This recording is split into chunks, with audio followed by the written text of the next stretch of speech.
आपने कभी सोचा है कि कोई ऐसा इंसान होता है जिसे बहुत एफर्ट्स करने पड़ते हैं, बेचारा बहुत मंदिर जाता है, बहुत से पूजा पाठ करता है, फिर जाकर कभी उसे बाबा के दर्शन मिलते हैं या कभी उसे कोई ऐसी अनुभूति होती है। और कोई दूसरा ऐसा बंदा होता है जो ये सब कुछ कर ही नहीं पा रहा है किसी ना किसी बाउंडेशन के कारण, लेकिन उसे इतने दर्शन मिल रहे हैं जिसे कहा ही ना जाए, मतलब कोई तुलना ही नहीं है। बहुत सारी चीज़ें इसमें जुड़ी हुई हैं, बट मैं एक ऑन एन एवरेज एक ऊपर ऊपर से लेके चलूँ।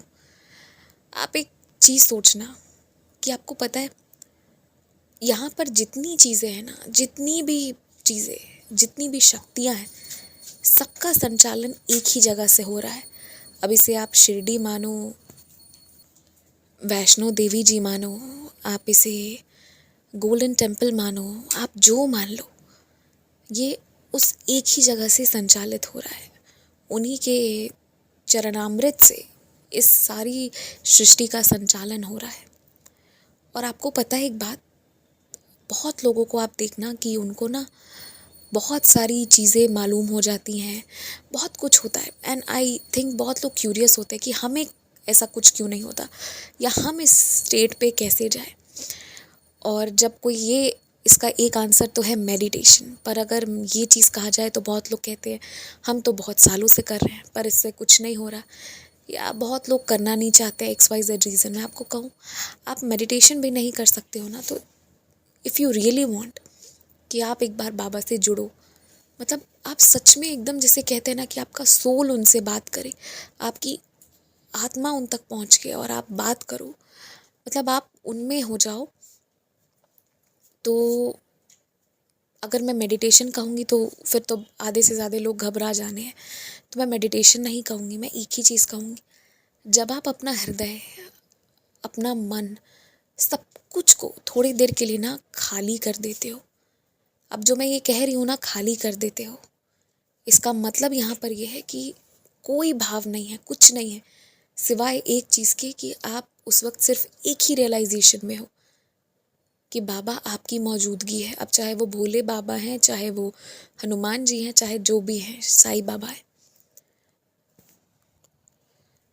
जब हम बिल्कुल उस तरह के स्टेट पर चले जाते हैं ना, वेयर वी आर ब्लैंक, जहाँ हम सिर्फ उस शक्ति को रियलाइज करें, आप यकीन मानिए बस यही करना है।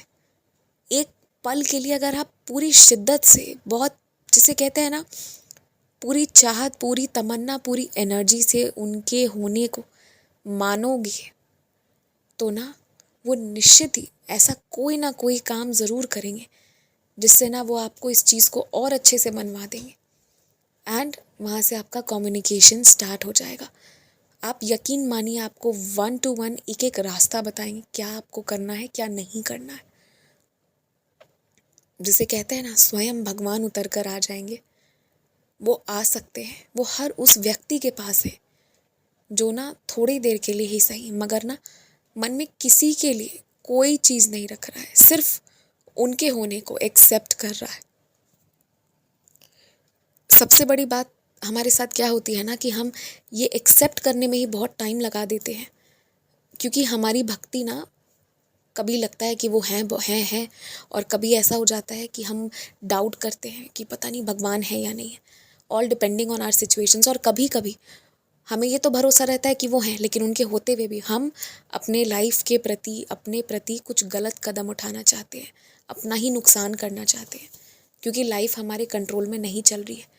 तो जब तक हम ये सारी चीज़ें कर रहे हैं ना, हम रियल में उनसे कैसे कम्युनिकेट कर पाएंगे। जिसने उनकी शक्ति को माना है ना कि वो हैं, वो जो एहसास है ना, मैं उसे कोई शब्द नहीं दे पा रही हूँ, मेरे पास कोई शब्द नहीं है कि मैं आपको वो एक्सप्रेस करके बताऊँ। पर ना जब आप थोड़ी देर के लिए उनके होने को रियलाइज़ करेंगे, मतलब उनके होने को फील करेंगे कि वो है ना, तो आप यकीन मानिए पूरी की पूरी काशी उतर कर ना आपके हृदय में आ जाएगी। आपको अनुभव होगा, आपके शरीर के एक एक हिस्से में आप फील करोगे कि महादेव का वो स्पर्श है, महादेव की वो कृपा है, बाबा की वो कृपा है। पर उसके लिए उनके होने को एक्सेप्ट करिए, जो सबसे ज़्यादा ईजी भी है लेकिन मुश्किल भी है। मुश्किल तब है जब हम बहुत जगह अपनी बुद्धि घुमाते हैं। इसीलिए किसी के बारे में या किसी भी चीज़ के बारे में सोचने की बजाय उनसे कहिए, उनसे मांगिए और उनके होने को समझिए, एहसास करिए।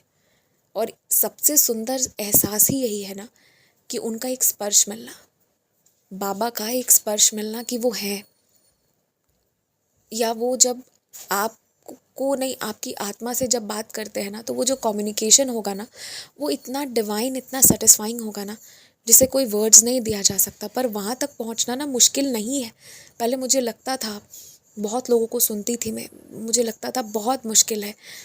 पर मुश्किल उसके लिए जिसके दिमाग में बहुत चीज़ें चल रही हैं। दिमाग खाली करिए, बिल्कुल खाली कर दीजिए, कुछ नहीं, सिर्फ वो, और फिर देखिए कृपा होगी उनकी। जय साईं राम।